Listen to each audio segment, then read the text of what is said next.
Sa unang tingin, mapayapa ang biyahe ng motorsiklong yan sa R10 ramp ng NLEX sa gawing port area sa Maynila, papuntang NLEX Harbor Link. Dire-diretso nung una ang rider pero kalagitnaan ng biyahe bigla siyang napapreno dahil sa nakasalubong na hindi lamang isa kundi dalawang dambuhalang truck. Nakagilid naman ng rider at doon naging malinaw, nasa mali pala siyang lane.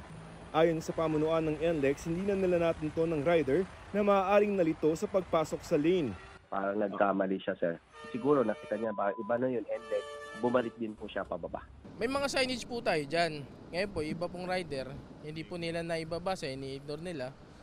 Dire-diretso po sila, naliligaw po.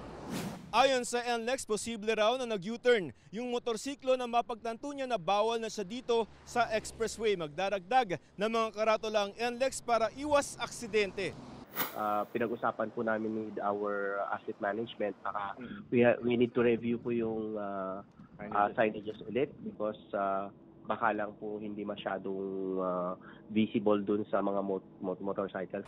Paalaala ng NLEX, maaaring matiketan ng reckless driving na may multang 2,000 piso ang mga sinasadyang mag-counterflow sa expressway.